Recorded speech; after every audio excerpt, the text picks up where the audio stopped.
4,000 নয়, 5,000 নয়, 10,000 নয়, 1,000 মানুষের ভিড় রয়েছে। আমাদের শুধু সাধারণ এই ছোট জায়গার মধ্যে দেখাবো সেই ভিড়টা, আরও তো আমার বাকি রয়েছে সেই সামনের দিকে ভিড়।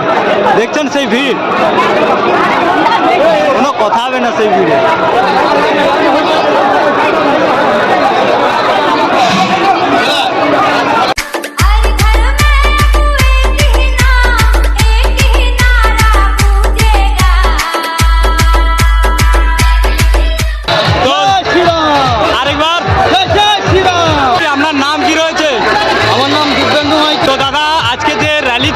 প্রশাসনিক দিক থেকে সবকিছু মেনে চলছে না, আপনারা জোর জবরদস্তি ভাবে সকাল থেকে আমাদের মর্যাদা পুরুষোত্তম শ্রীরামের পুজো হয়েছে, পুষ্পাঞ্জলি হয়েছে এবং আজ বিকেল 4টায় অজস্র ছোটো ছোটো বাচ্চার রাম কৃষ্ণ সীতা সেজে আমাদের শোভাযাত্রা হয়েছে। আমরা প্রশাসনের সঙ্গে অনুমতি নিয়ে প্রশাসনের অনুমতিক্রমে আমরা র্যালি করেছি এবং পুলিশ প্রশাসন আমাদের সঙ্গে অত্যন্ত সহযোগিতা করেছে। আচ্ছা, আজকে যে ছোট ছোট ছেলেদেরা যে রাম সেজেছিল তাদের কি পুরস্কার?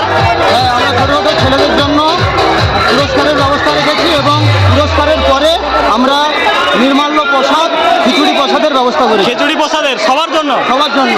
আচ্ছা আচ্ছা, তো অসংখ্য ধন্যবাদ দাদা। পূর্ব মেদিনীপুর জেলার চণ্ডীপুর থানার অন্তর্গত সেই বদলাল চক 7 নম্বর জিপির আজকের তার র্যালি চলছিল রামনবমীর। আজকে তার সেই দৃশ্য আপনাদেরকে দেখানোর চেষ্টা করব। র্যালিটা খুব সুন্দর মার্জিতভাবে র্যালি হয়েছে। ছোট ছোট ভাইরাও পর্যন্ত এখানে রাম সেজে সনাতন ধর্মর যে সেই আজকে মিছিল, রোড শো বলতে পারো, আজকে তার হয়েছিল সে বিকাল থেকে।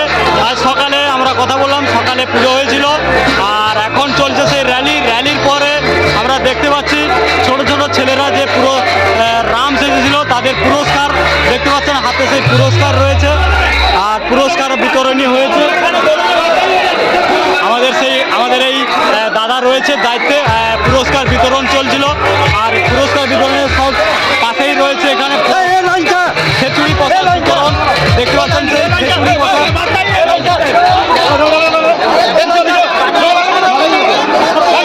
আপনারা দেখছেন, মানুষের শুধু ভিড় দেখছেন। 1 বছর 365 দিন অপেক্ষা করে থাকে এই দিনটার জন্য। এটা সেই গড়গ্রাম বদলাল চকের সেই 7 নম্বর জিপির গড়গ্রামে সেই ভিড় আমাদেরকে দেখানোর চেষ্টা করব। মিনিমাম ছোট ছোট যে ছেলেরা আজকে রাম সেজেছে, মিনিমাম 10,000 ছোট ছোট ছেলেরা রাম সেজেছিল আর আজকে তার সেই দৃশ্য দেখাচ্ছি। দেখছেন আমার ছোট্ট একদম কিউট ভাই আজকে রামনবমীতে মিছিলে এসছে, সেই সনাতন ধর্মের আজকে তার মিছিল। আর ছোট ভাইকে দেখছেন রাম সেজেছে, তার জন্য একটা গিফটও রয়েছে।